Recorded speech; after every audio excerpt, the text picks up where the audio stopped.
everybody, and welcome to another episode of the Double A Team podcast. I'm your host, Stephen Nagishi, along with my co-host, the associate editor of sports blog, Awful Announcing. It is associate editor Ken Fang himself. We're doing this a little bit later tonight, obviously, because I had to watch the Bears and the Raiders. It was a 4:25 kickoff, and the game ended about 30 minutes or so ago in an exciting fashion. We'll get to that in a bit, but Ken, good evening, and thanks for doing this on this Sunday evening. Obviously, a little bit later than the usual time slot. But how was your Sunday, and how was your week been overall?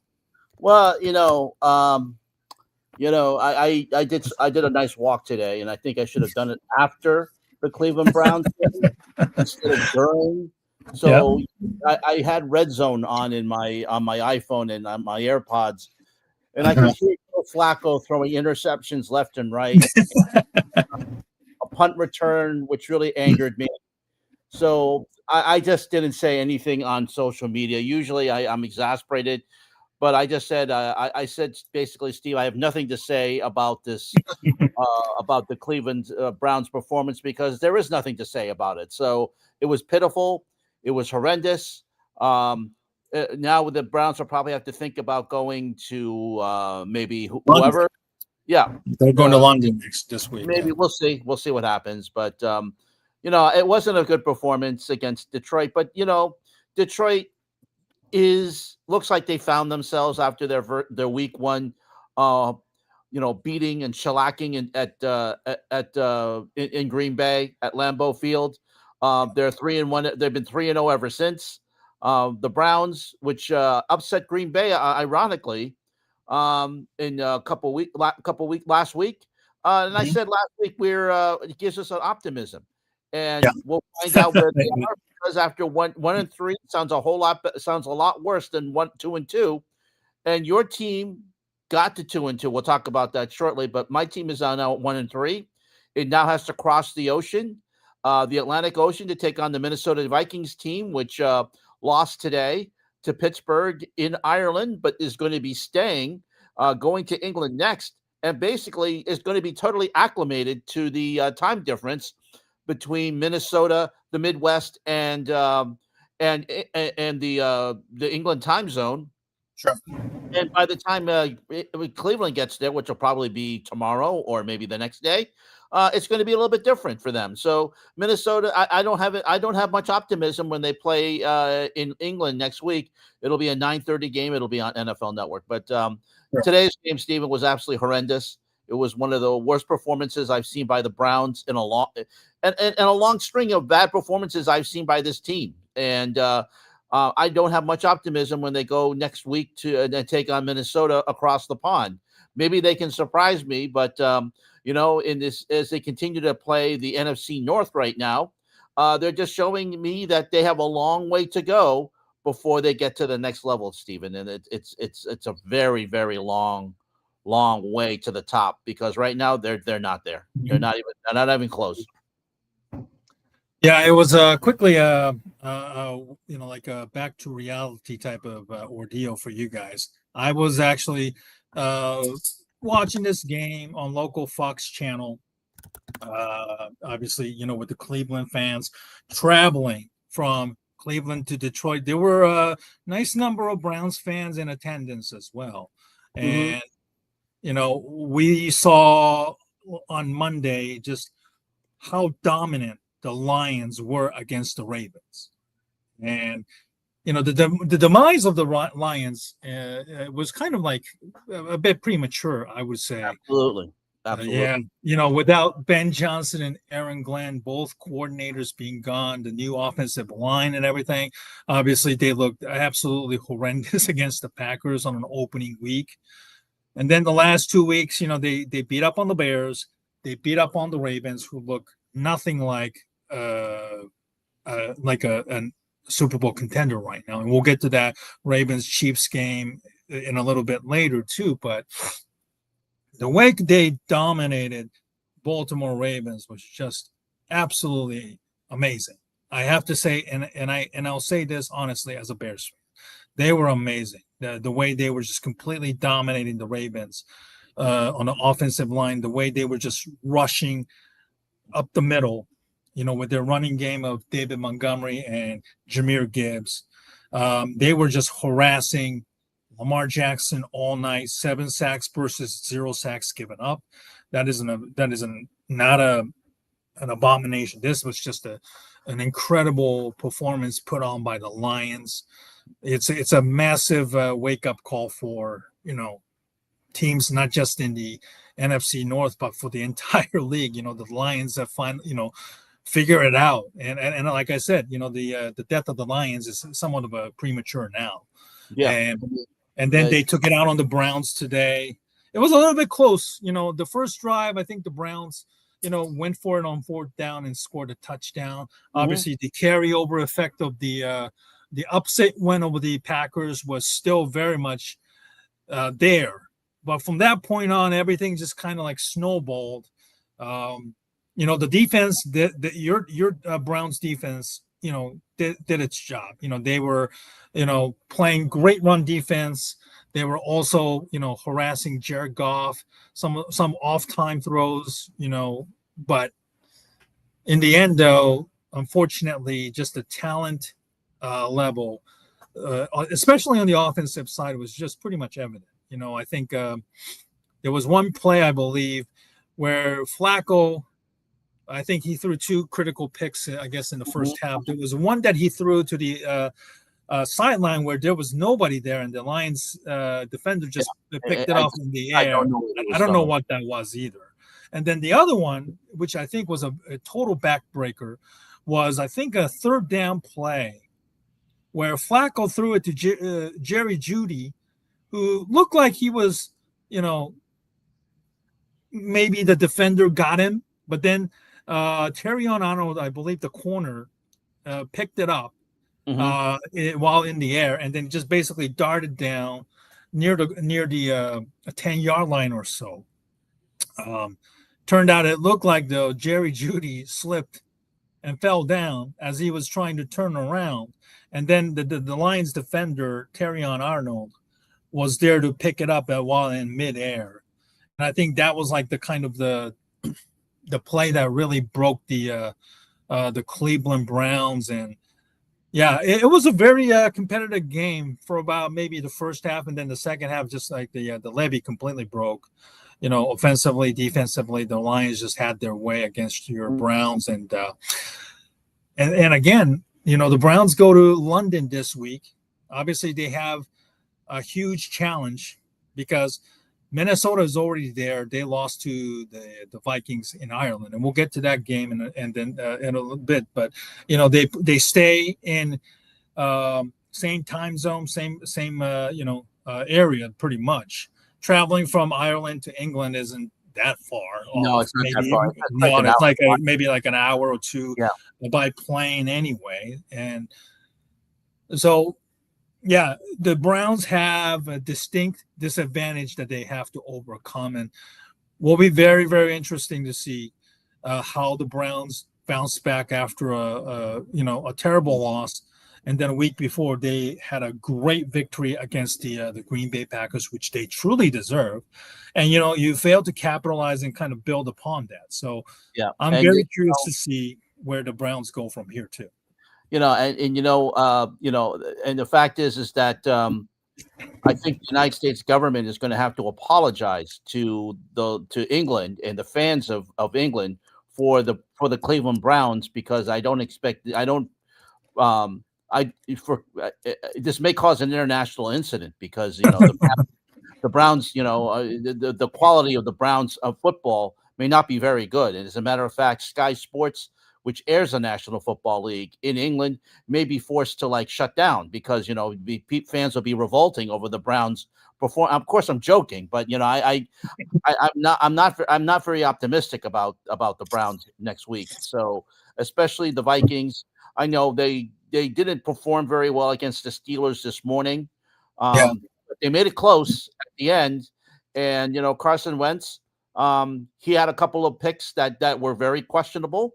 But he got to a point where the Vikings were almost ready to tie that game. So Absolutely. put them in a position to win. So that's all you ask for. Although and of course they were playing in a area that was designated a Steelers home territory because Dan Rooney connection, the late Dan Rooney, the former owner of the Steelers. Also an ambassador to Ireland. Yeah, the ambassador to Ireland. So he has a connection there, and the Steelers it's been designated their home territory, kind of like London is designated for Jacksonville. Although I'm sure, again, that's another thing that the United States government will have to apologize for. Although the Jaguars actually did pretty well today. They beat the San Francisco 49ers. They were 3-1. So, But anyway, I have to say that the Vikings are going to be well rested. They have some time. They'll be practicing over in London. They'll be acclimated. We'll get to do some sightseeing as well, too. Absolutely. And the fact is, Stephen, is that, I think it's something that whenever they do this international thing, the 16 game, maybe that's something that they could do is have international teams play, maybe, if they play 1 week in Germany, play the next week in London, maybe not have the same two teams, but at least one of them stay over there to be acclimated. So I think that's a great thing to do. And I think that it's been done. The Jaguars have done that in the past. And I think that's the Vikings are going to do that again. So I think it's something that's something to consider down the road. But anyway, the NFL, I don't know where I'm going this deal. I'm not very happy with the Browns. I'm not very happy with their performance. I understand. I'm not very enthusiastic. And at the end of next week, they could very well be 1-4, and that's not a good place to be, especially when you had a lot. Again, they should have beat the Bengals. Today, I just have to chalk it up as just one of those that the Detroit Lions. You tip your hat. The Lions are a better team today, and that's all you can say. And now you're left squandering, and Kevin Stefanski has a lot of questions to answer, especially for next week, about if Joe Flacco is going to start next week or if he's going to give him one more game. We'll have to wait and see. All right, we'll get back to the rest of the NFL in a bit. But today, the MLB season officially came to an end, and finally, we have the postseason. Everything is set now, and Ken is kind enough to post the postseason picture as we speak right now. Toronto won today, so they are the number one seed in the American League side. They won the AL East. Second is the Seattle Mariners, who won the AL West for the first time in almost 25 years. Yeah. This week. And then the wild card, which starts starting on Tuesday. Yeah. On the AL side, you have the Cleveland Guardians and the Detroit Tigers. The Tigers had a massive collapse after the All-Star break. They had a great record. They had the best record at one point in baseball, I think around the 4th of July. Yeah, right. And then just completely collapsed.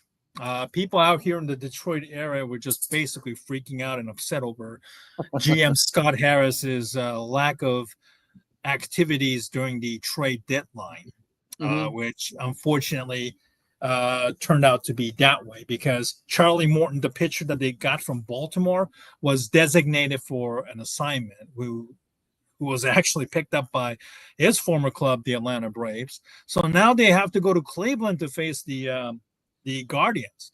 The Guardians are one hell of a story, Ken, because a couple of weeks ago we talked about the Guardians situation where Emmanuel Clase, and I forgot the other reliever that was under investigation for gambling. Yeah. And they were no longer on the team. And then the team was like 14 games out of first place against the Detroit Tigers back in July. And now they're actually hosting a playoff series against their own division rival, which is a really, really ironic situation. I'm going to say right now, Ken, I think Cleveland has got the momentum on their side right now. They won the division because obviously they are the third seed right now. So I would say right now, I think Cleveland is in a shocking run, which the team wasn't great. Uh, the mood was terrible, obviously because of the clouds hanging over the gambling investigation, and yet they somehow overcame those things.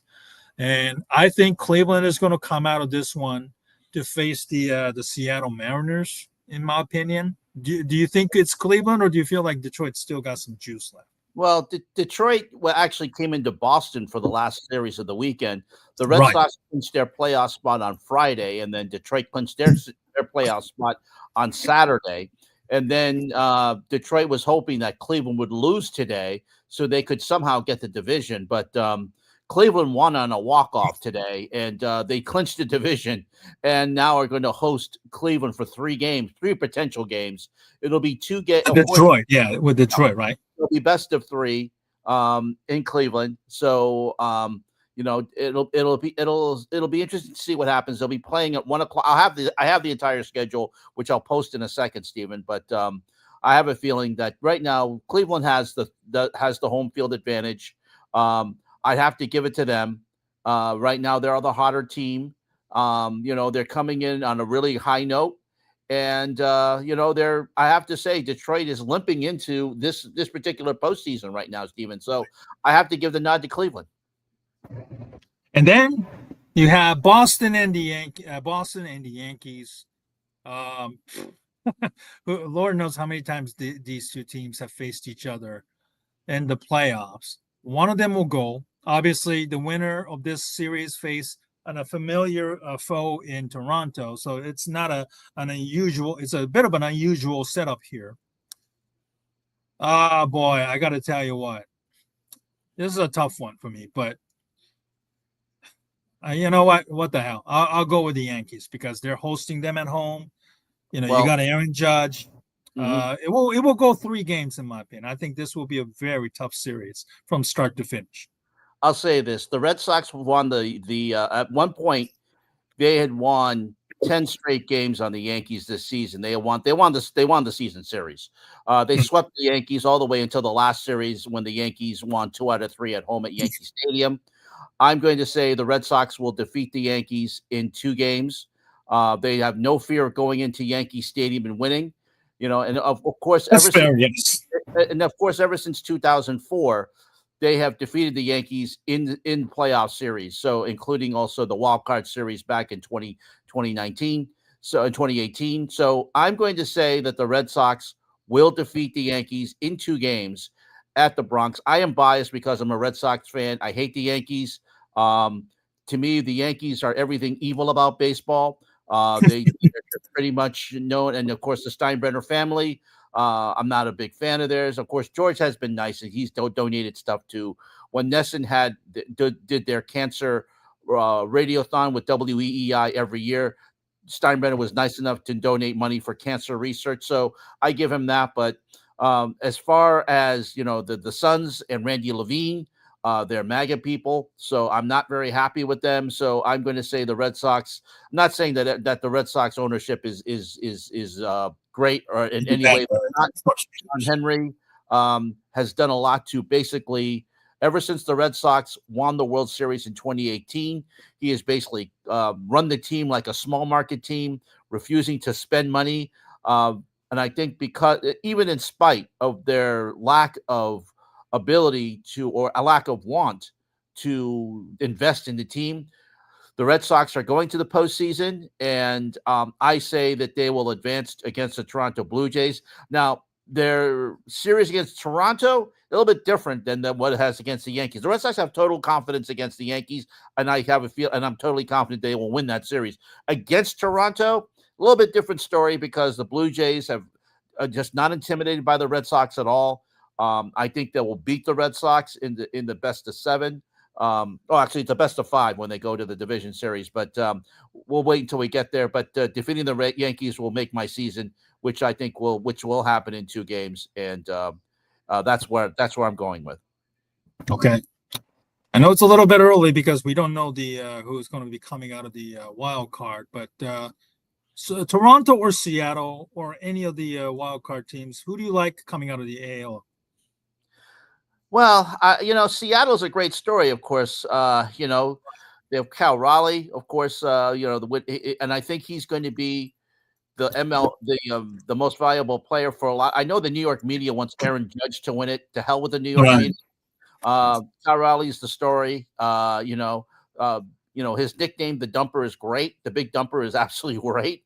So I think that he should be the MVP. Besides, he carried more of Seattle than Aaron Judge. The Yankees have so many superstars on their team. I know that the New York media, and especially Michael Kay, the biased announcer on Yes Network for the Yankees, keeps saying that Michael Judge is the greatest player since Babe Ruth. No, he's not. And I love the New York media always constantly saying Aaron Judge is the greatest player since Mickey Mantle. I very much differ with that. So I say that Seattle. I think Seattle and Toronto will advance. Of course, we've seen in the past, Stephen, about how the wild card teams have gotten past into the next round. We saw what Texas did by going through the wild card round, getting through the American League division and championship series, and winning a World Series. It's been done before. Red Sox have done it as well. But I'm going to say that Seattle is going to be the one that gets out of the American League. That's an interesting take. Listen, they will go as far as Cal Raleigh takes them. I like your thoughts there. Definitely. Toronto hasn't been to the World Series since their early 90s dynasty. And it would be a cool story, because they're the only baseball team in Canada as of right now. And, playing in a traditionally tough AL East, with Boston and New York always seems to be dominating. With Tampa seems to have gotten a lot better, of course, with their small money approach. Whenever they're still there, they got their star players intact up until recently. Obviously there is a sentimental favorite for, a lot of people for Toronto to get out of there. They do have some great players. Bo Bichette is a free agent at the end of the season. So there is a bit of an urgency for Toronto, with Vlad Guerrero secured a big contract, and, they do have some, complementary pieces that are very, very good to go along with, that has really, really played well throughout the season. I do feel that if Seattle can survive the divisional series, I could definitely see Seattle definitely coming out of there, which would be an interesting a team to be coming out of the American League side. All right, let's look at the National League. Let's start with the Dodgers and the Reds. We'll talk about the Mets collapse in a bit, because the Reds are the beneficiary of the New York Mets collapsing today. And the Dodgers are the third seed, the defending champions. They're like literally limping into this tournament with the broken bullpen. The bullpen that really was a standout and carried them throughout the playoffs last year en route to a World Series title. I know the Reds are a cool story, Ken, but I just cannot see the Dodgers losing this one. I'm going to have to say the Dodgers bullpen has been absolutely horrendous this season. And, Right. Ohtani has gone in and been taken out of the fifth inning with leads and shutouts. And then the bullpen has come in and lost a lot of games. This is not the same team that ran roughshod through the National League and also defeated the Yankees in 6 games in the World Series last year. I am actually going to choose Cincinnati over the Dodgers this year, because I think Cincinnati is coming in on a high. The Dodgers, I think, have had a little bit of a postseason hangover, and I still think, and even though Shohei Ohtani will likely be pitching in this postseason, I think the bullpen has just been absolutely horrible, and they can't hold leads. And Dave Roberts is at his wit's end, so I'm going to take Cincinnati, even though the Dodgers are going to be. I'm going to say it goes 3 games, and the Reds are going to defeat the Dodgers. Okay, that's a bold proclamation there. All right, whoever comes out of this will have a tougher matchup, obviously, against the second seed Philly. Now, the one at the bottom, 5 versus 4, the Cubs face the San Diego Padres. And, I'm a big Cubs fan, as many of you know. But I got to tell you right now, my confidence in the Cubs just isn't there right now because the starting pitching is kind of iffy. Shota Imanaga has been giving up a bunch of home runs, albeit, 90% of them are thankfully solo shots. But he hasn't looked sharp at all for a month. Cade Horton, the rookie sensation, unfortunately went on a 15-day IL because he suffered a broken rib. He wasn't pitching well, or he wasn't feeling well. I believe he pitched the game 1 of the Mets series on Tuesday, and he came out after 4 innings. Turns out he had a broken rib, and now he will probably not pitch the wild card. And then maybe if the Cubs are lucky, he probably won't be available until he gets to the NLCS, which is a long shot right now. Game 1 is pretty much everything for the Cubs right now. If the Cubs offense doesn't show up against a somewhat battle-tested San Diego Padres with, led by Fernando Tatis, this series could be pretty much over in 2 games. I could see that happening. And then, whoever comes out of this, you're going to have to go to Milwaukee. At least the Cubs have a better shot against the Brewers because obviously they're in the same division. They actually played equally against the Brewers this year, and the Cubs fans travel really well up in Milwaukee. It's only about maybe hour and a half drive up there anyway. So what do you think about San Diego-Chicago series, Ken? I think that San Diego, they've had their chances. Okay, Steven, they really have. Yes. They came close against the Dodgers last year, too. And they were disappointing. I really wanted them to defeat the Dodgers last year. I really did. First of all, my friend Don Orsillo calls the games on the Padres. San Diego, yeah, and he was a Boston guy he used to call the games on NESN. But other than that, and of course I've been to Petco Park a couple of times. Beautiful place.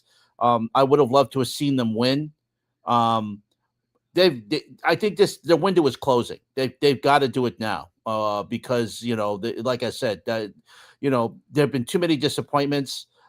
They're stuck in a division with the Dodgers. They can't get over the hump. But here's a chance. They don't have the Dodgers this time. They have the Cubs. And right.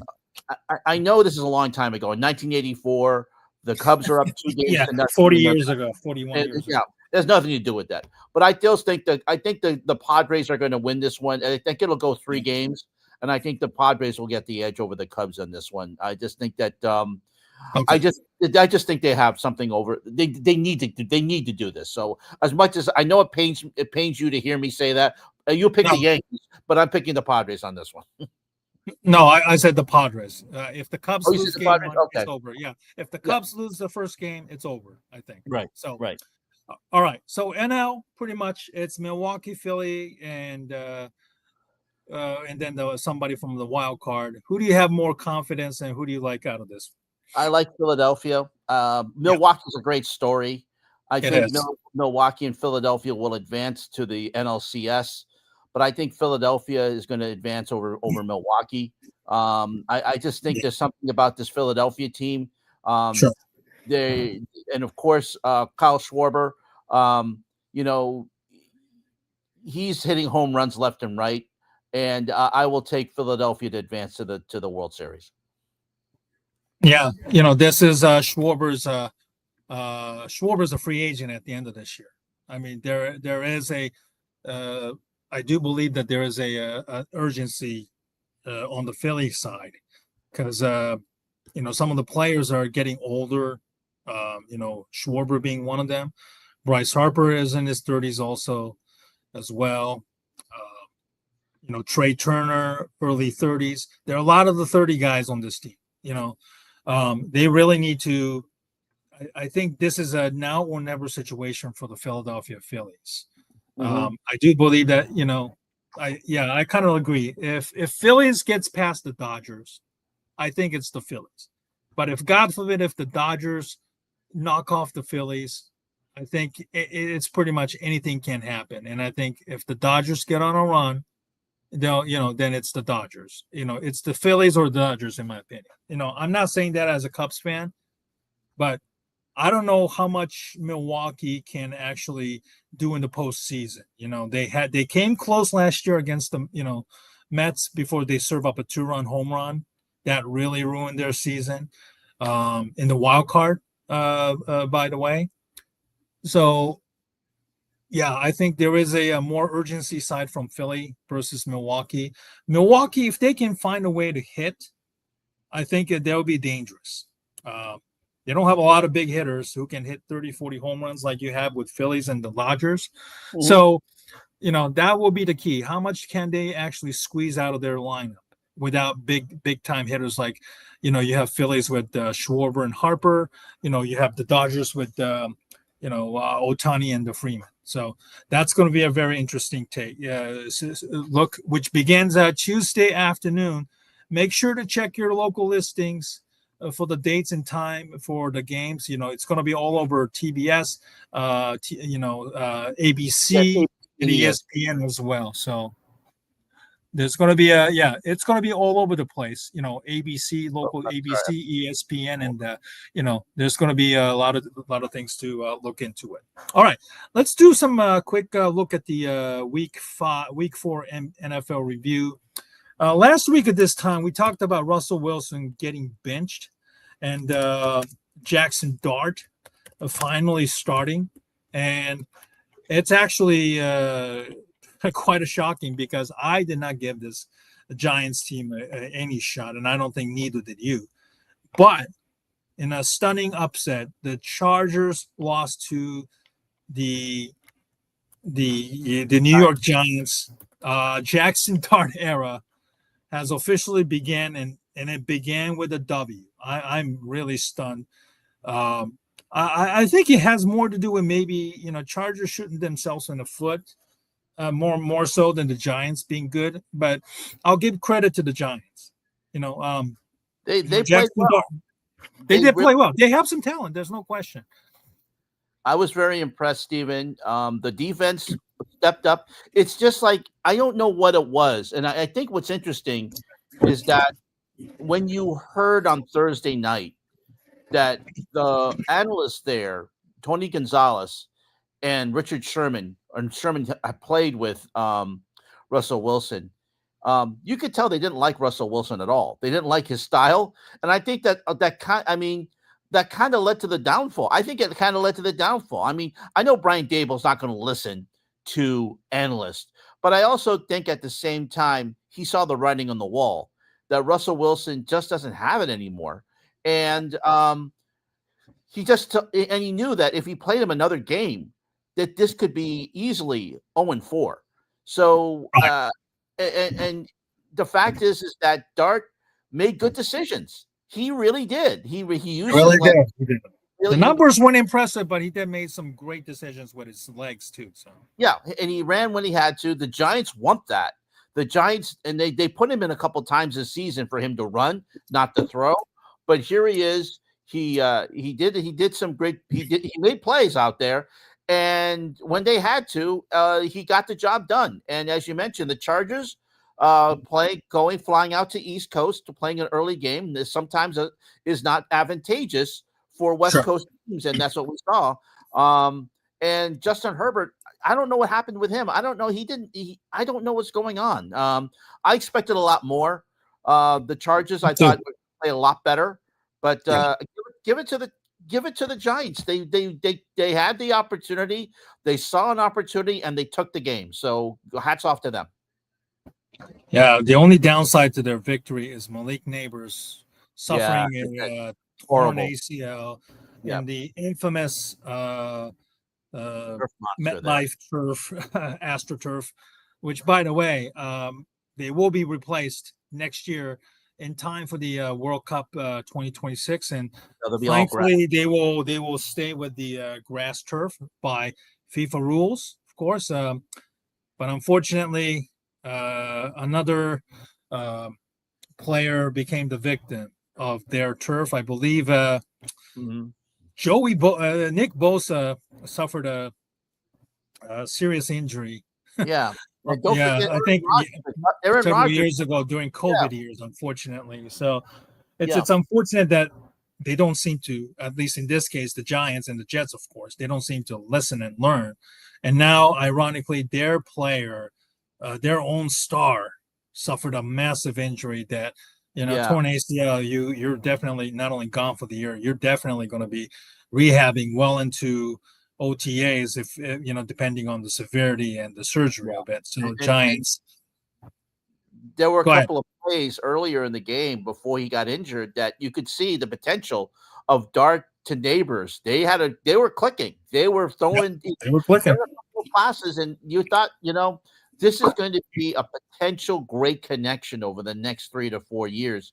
But then you saw that injury, and you just saw him collapse to the ground in the sideline there, just a few yards away from the end zone. Steven, it was just painful to watch. You could just and seeing the reports on X about some of the people who are saying they could hear him scream in pain from the press box, which is way high above MetLife Stadium. It's on the top level, Stephen. You could hear it. They said they could hear it that high above, and that's how bad the injury was. And that's Yeah, absolutely. he was about to cry. I saw his injury on the red zone, and you knew it was like really, really bad, Yeah, unfortunately. they carted him off, and he was just in tears. And you hate to see that for the young man. Yes, he'll be back next season, but recovering from an ACL, it's just you talk to people who have recovered from one, and others, it's a long recovery, and it's painful. And you just have to you're on your body's terms. You're on the ACL terms. You're not on anybody else's terms, and my hat's off to him. I just feel so sad for the young man. And then on the NFC, speaking of NFC East, you had two tails. The Eagles beat the Buccaneers in a team of unbeatens. Meanwhile, the Commanders are back to 500 after suffering a shocking loss to the Atlanta Falcons in Atlanta. Of course, this was another game minus Jaden Daniels. The Eagles actually really try to run away with this one in the first half, and they try to come. The Baker Mayfield and the Bucks. To their credit, they made things interesting in the second half. Mhm. Meanwhile, the Washington Atlanta game, I had this game here locally on local CBS game, and I got to tell you right now, I give Falcons a lot of credit. This is the team that fired their receivers coach Ike Hilliard midweek, and then the offensive coordinator Zach Robinson had to come down from the booth upstairs in the building high above the stadium to the ground level, and Michael Penix really stepped up after basically they were shut up by Carolina, who lost to New England, by the way. Mhm. The Falcons really stepped up, and right now it seems as though both of us picked the Eagles to come out of the NFC, and Eagles are right now starting to separate themselves in the NFC right now. Yeah, I thought that a good win by Philadelphia. Of course, again, their special teams came up big. A block punt for a touchdown early in the game. They got up early, about 21-3 on Tampa Bay before the Bucks came back. They had a couple of big passes in big plays. Baker Mayfield threw for touchdowns in the second half. But I got to say, there was a little bit too little, too late. But good win for Philadelphia. Again, 4-0, and they're the class of the NFC right now, Stephen. I know they played some close games. Of course, last week, having to block the punt and having to survive against the Los Angeles Rams. But they went into a tough situation in Tampa Bay where it was over 100 degrees today. The humidity was very high, but they went in a tough environment and they won. And a big hats off to them. Then they go 4-0 next week, and that's a big big separation as a lot of teams. We had 6 teams that were 3-0 coming into today's action. Only 2 of them survived and are now 4-0. So it's interesting to see that, Stephen. Mm-hmm. Meanwhile, the Chiefs versus the Ravens. This was obviously the game that many people were paying a very close attention. Chiefs run a rough shot against the Baltimore Ravens. I believe the final was 37-13. It was the final. Yeah, 37-20. My apologies there. I saw this game while watching the Bears and the Raiders on Sunday Ticket, and I got to tell you right now, Ken, the Baltimore Ravens are in a bit of a trouble right now because they lost Lamar Jackson to an injury. He did not came back in the late third quarter. The Chiefs just run a rough shot against them. They come off a terrible loss against the Ravens. Against the Detroit Lions on Monday night. They gave up 79 points in their 2 losses. They gave up 41 points against the Buffalo Bills in their opening day loss. Monday, they gave up 38 points to the Lions, and now they gave up 37 points to the Kansas City Chiefs. The Chiefs got the job done. They were efficient offensively. There were some nice explosive plays by Xavier Worthy, and Patrick Mahomes was very, very efficient with his passing. What do you make of this Ravens' latest loss, and just how much of a trouble do you think the Ravens are in right now? They're in big trouble right now, Steven. You're 1-3. It looks like the Chiefs have righted the ship. Now they're 2-2, and they are now again. They got to be considered as. And I know it's 2-2, but you got Mahomes. It looks like Travis Kelce. He made some clutch passes. He's been dropping passes earlier in the season. He didn't do that today. He got passes to Hollywood. Mahomes passed to Hollywood Brown, Juju Smith-Schuster. So he's finding his receivers, and it looks like those early season jitters that they had, they might have righted the ship. I'm not saying they have, but they might have. Baltimore, I was expecting a better game from them, much better. Derrick Henry, he didn't fumble like he did the first 3 games of the season. That's a plus, but they didn't use him much. But they were behind so far behind is that they couldn't really use Derrick Henry. And as you mentioned, there was that injury that Lamar Jackson went to the bench for. It was reported that it was a hamstring. That's going to be that's a very tough injury because you have to, again, you really have to, you really can't go all out until that recovers. So the hamstring is very, very iffy. I'm going to have to say John Harbaugh's got to fix this right away, because if the Baltimore, he's very lucky that right now the AFC North is a little bit, is up for grabs right now. Pittsburgh with the win. Cincinnati is pretty much off. Cleveland, we know, is not going to be there. So luckily he has a little bit of time, but he's got to fix this because right now, if they go 1-4, Steven, if they go 1-4, there's no hope. There's really no hope for the Baltimore Ravens, and that's really be really strange because this is a team that was expected to compete for a Super Bowl.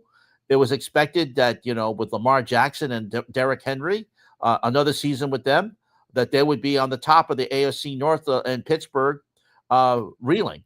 But right now it's the opposite. So it's really, really strange to see this Baltimore team like this. And it doesn't matter. Winning heals a lot of things because it can hide a lot of things. But you get into 1-3, 1-4, Steven, you get a lot of dissension. And that's going to be a lot of people pointing fingers. And, you don't want that right now, especially if you're a team that's expected that has higher standards and to win Super Bowls. And that's what the Baltimore Ravens have done. And they've got to right this ship really fast. Mm-hmm. Yeah, John Harbaugh's job security might be questioned if they cannot right this ship. I know there were some people who wondered if the ship has sailed for John Harbaugh, who has been coaching, who had been a head coach there since 2008. And, people talk about Mike Tomlin maybe wearing out his welcome. Maybe John Harbaugh might be in the same boat right now. And it's interesting that both coaches, long tenured and has long success, are both in the AFC North right now. And there are a lot of questions about, certainly about how each teams are playing. Pittsburgh is 3-1. They beat the Vikings in a very ugly game up in Ireland.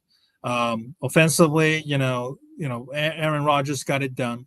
So they're still defensively they did enough against Carson Wentz and the Vikings, but traditionally in the last few years, the Steelers have kind of suffered a letdown late in the season. Let's see if Aaron Rodgers can stay healthy and keep the Steelers afloat. And if the Ravens, are they about to go on the, just completely fall off a cliff? If Lamar Jackson isn't healthy enough to play, it's going to be a real interesting test for just how resilient are the Ravens and just how much of a patient is there for John Harbaugh and his team right now. All right, so looking at the tomorrow night's game, Jets Dolphins, the battle of 0-3 teams. I'm going to pick the Dolphins in this one. Do you like the Dolphins or do you like the Jets? Just find something else to do. There's a second game. Second game. Yeah, Bengals, Broncos. Yeah, that's going to be tough too. But Jets Dolphins, we may need I think ESPN may need to offer hazard pay to people who watch that game. That's going to be horrific to watch. And what was the other game? Even the Bengals. The Bengals and the Broncos. Bengals Broncos coming off loss. The Bengals have to travel again this time to the Mile City. Obviously, the altitude is going to be a problem. Yeah, luckily Jets Dolphins will be on ESPN, and the main game can you imagine if Jets and Dolphins were on ABC?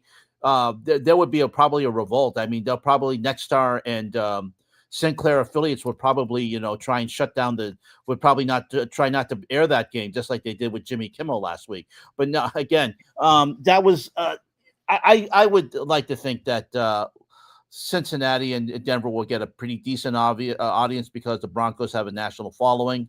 Cincinnati's in trouble. If Browning can't get things done, I would be interesting to see if Cincinnati tries to call the Giants for Russ Wilson. That would be an interesting move if they tried to do that. But right now they have to salvage the season. If Browning doesn't get the job done this week, I think they might call the Giants. Jets and Dolphins, don't watch that game. Just don't.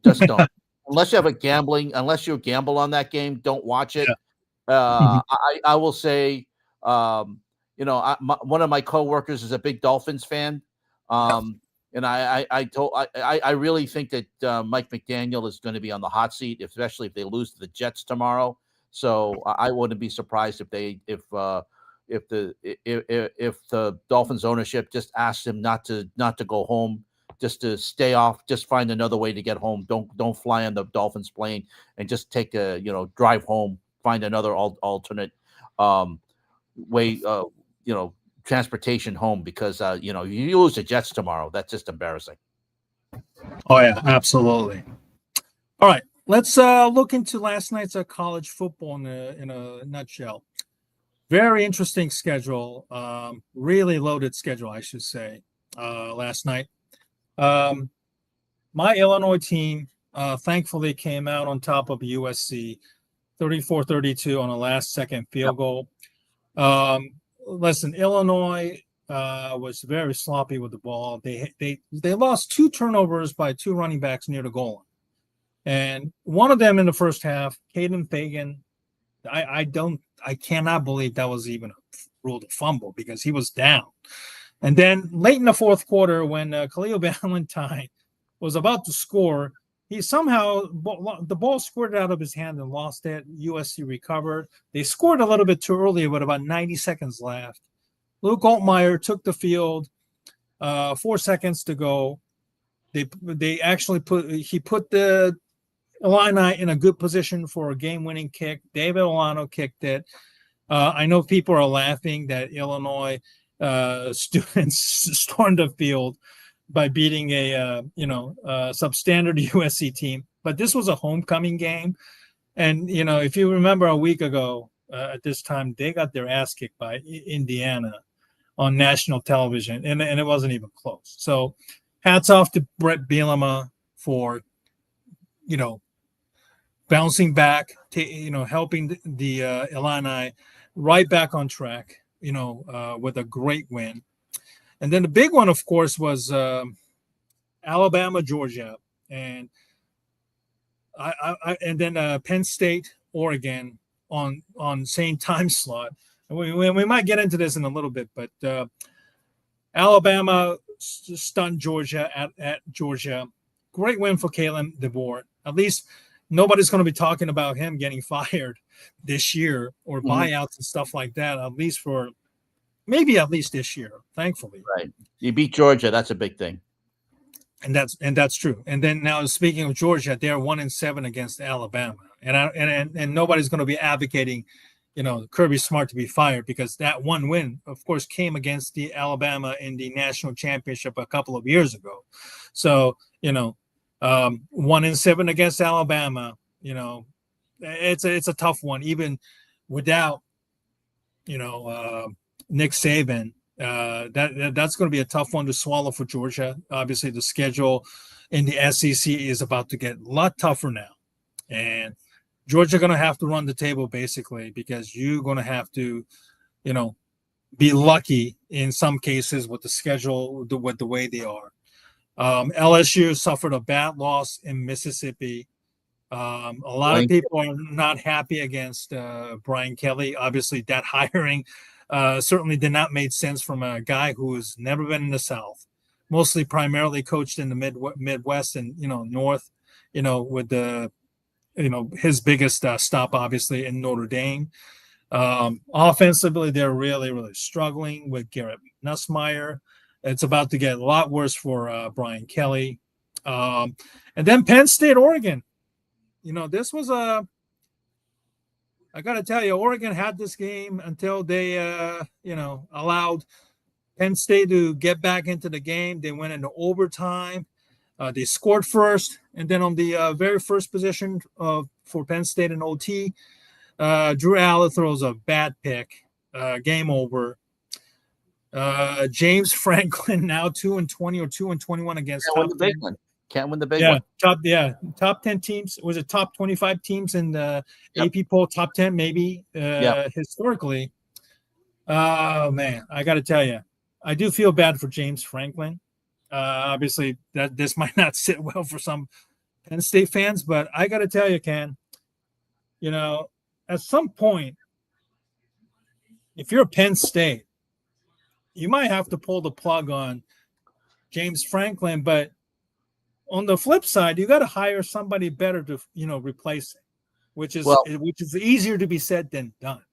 Well, the problem is he's got a $50 million buyout, so you can't really.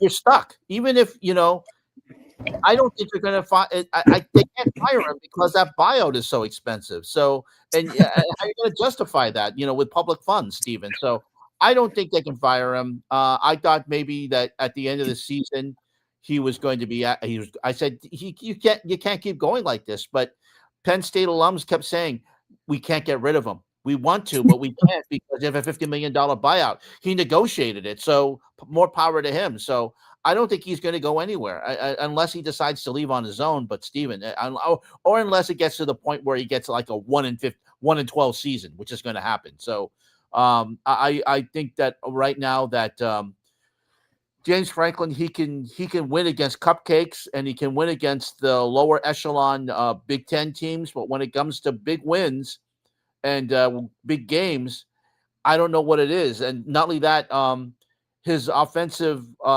strategy at the beginning of the game was just he never let his defense rest. And at the end, the defense was so tired, they were just allowing the Oregon Ducks to run all over them last night. But then he just says, Drew Allar, just go ahead and win the game. And all of a sudden, they look great. I don't know what he just all of a sudden he just opened up allowed Drew Allar to like throw all over the place. Yeah, that's how they tied the game. But to be honest with you, Stephen, James Franklin, this narrative is going to follow him until at least he wins big games, or at least a couple of games in the college football playoff, because this narrative is just going to keep following him until he wins something big. Well, don't tell that to Arkansas people there, about the expensive buyouts, because they fired Sam Pittman, and he has a probably somewhat an equal number of buyouts, 50 million in change or something, and they still fired him, of course. And with Arkansas, it's obviously a different story, right? They just run its course, unfortunately, under Sam Pittman. They lost to Memphis, last week when they could have won. Their running back got fumbled, somebody punched the ball, knocked it out, at the goal, near the goal line, ball game. And that was almost like a death sentence to Pittman. Now they're talking about, replacing him interim or on a full-time basis with Bobby Petrino again. God. So, oh my God, he's a disaster. Some programs just cannot, unfortunately, get out of their own ways, unfortunately. And why Bobby Petrino? Why Petrino is, anyway, I can go on and on about Bobby Petrino, but I won't. Yeah. To the next subject. Europe wins the Ryder Cup. They ran out to a really huge lead on Friday and Saturday against the United States. They were up 11.5 to 4.5. All they had to do was win a couple of matches. But in singles today, the United States really they show what their mettle. They won most of the matches. It ended up being 15-13. Shane Lowry sank the putt that clinched and allowed them to retain. But then I think they finally got a couple of more ties that allowed them to actually win the cup outright. It's the first time that they won on U.S. soil since 2012. But really, the story about this was the bad behavior by U.S. fans, taunting and yelling obscenities at Rory McIlroy. Also, Stephen, really a fan threw a beverage at Rory McIlroy's wife that hit her. This video that has been seen on both the golf.com X account and on the Golf on CBS Threads account. And also on BBC's X account, there was a U.S. fan that said, "Don't you think you've gone over the top?" And he goes, "No, they deserve it." What did they deserve? Yes, you can. Exactly. What did they deserve? And the guy said he didn't feel it was anything bad that he decided to make this type of behavior. It was really bad out there, and Europe, when they go to Europe just does a little bit of booing, but they always encourage. They're never like this. They never get to this level. It was just the fact is that, and also there was a host who was a comedian. She was fired for basically saying F you, Rory, during the introductions on a live microphone. She was not. I remember that. Yeah. She was supposed to host the post trophy ceremonies tonight, but she was fired. So again, really bad behavior. Europe, Luke Donald, he's now become only 2 captains. Tony Jacklin was the other, to win both on the United States and in Europe, the European captain. So hats off to Luke Donald. He was asked if he wants to do in the next 2 years, which is going to be in Ireland. But really, he said he doesn't know yet. But really, hats off to him, because it's tough. It's tough to captain Ryder Cup squad, because it's a thankless job. If you win, you're celebrated. If you lose, you're automatically thought of what you're already making. Why did you lose? Why did you make this decision? But he comes in and preparing his team. He had Rory McIlroy. He had John Rahm. He had a mixture of both the United States and Europe had a mixture of PGA and Live Golf players. Scotty Scheffler, number one in the world, didn't win, was basically 0-4 in his matches until he defeated Rory McIlroy today. U.S. has a lot of soul searching to do, but in overall Ryder Cup, it was great golf, except for the fans at Bethpage Black, who could have behaved a lot better. And it's really embarrassing for golf and U.S. fans to have something like that happen, because I don't think those are real golf fans, Steven. I think they were just there to get drunk and yell obscenities and just be misogynistic and xenophobic today and over this weekend. And it really put a dampening. It really dampened my enjoyment of the Ryder Cup this weekend. Well, I get it. The golf itself, the golf itself, unfortunately, probably wasn't even close. I think we all know that maybe the Europeans were far better at Bethpage. Obviously, the golf course didn't offer much difficulty, for the Europeans to make it even a contest. And it's unfortunate that the behavior was overshadowed in such a bad way. Normally golf, when you think of golf, it's not a sport where, you hear obscenities or stuff like this. But unfortunately, in a time that we live, for geopolitical reasons, with Trump also being at this event, it just kind of like, I don't want to say this, but and I'll say it. It kind of like a MAGA event for sports fans to a level of degree, because of all the things that were being reported about throwing stuff at Rory McIlroy's wife and stuff like that. And then you hear the obscenities like F words and stuff like that. I mean, that's not a golf event. I mean, come on. And then you have Keegan Bradley pretending that, the fan behavior was not a problem and stuff like that. The level of accountability, the lack of accountability coming from one of your own players, and, couldn't even have the audacity to criticize a fan. And then, basically one of your own representative just basically shrugging it off as if it was, another Tuesday or something, is simply unacceptable. And, I do agree that there needs to be a greater accountability, but I don't. Unfortunately, it's probably not going to come from these golfers, because they just don't seem to mind, these types of behaviors. Right.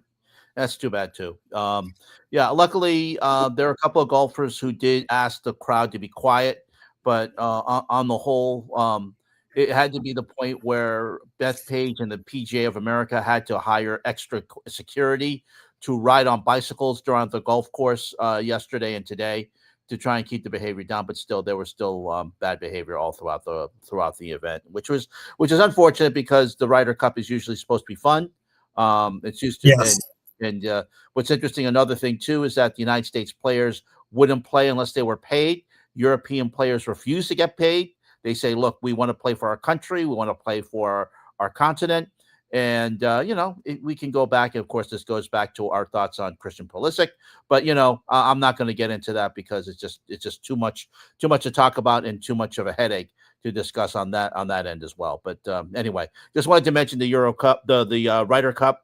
Would be amiss if I didn't mention it, because it was such a big event and probably a lot of big ratings for NBC over the weekend. Mm-hmm. Well, Ken, I think at least for me, I am done talking this week. Do you have any final words that you would like to add or say something? Well, not really, but I also will mention that. Let me just mention this about the one last thing about the Ryder Cup.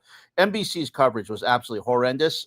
They were filled with ads, especially Friday on USA Network. It seemed to be totally filled with. It seemed like once they were trying to you were getting momentum to watching the action, you would get hit with an ad.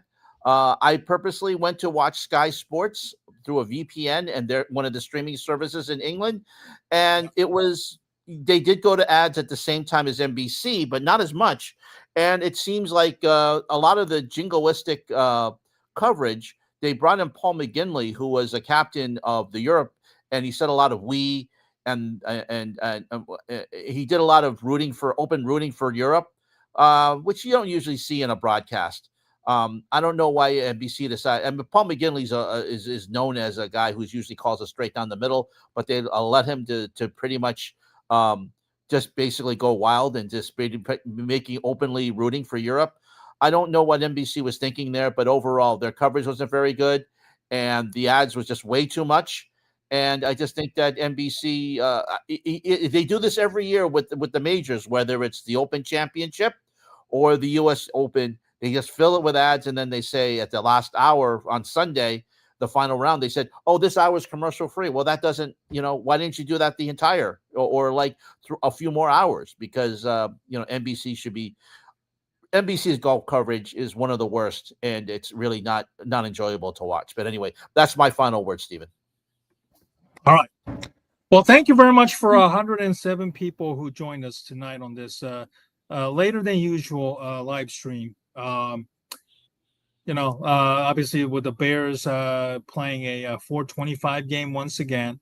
Ken was kind enough to do this on a Sunday. Last time we did it Monday night, but we are very, very thankful for you joining us on this Sunday night. I hope you really enjoy the final day of MLB season, the week 4 of the NFL. Ken, thank you for joining me once again on this Sunday night. Let's do this again. My Bears are off next week. I normally hate the bye week that comes this very early, considering the Bears didn't have a bye until like week 13 week 11 or week 12 or that late last year, pretty much. But they're really, really banged up right now. And this bye week, at least this year, I'll take it. I hope they get back a lot of players who are banged up and haven't played a single game so far this year, or at least missed a lot of times. And it was a one hell of a victory for the Bears this week. They didn't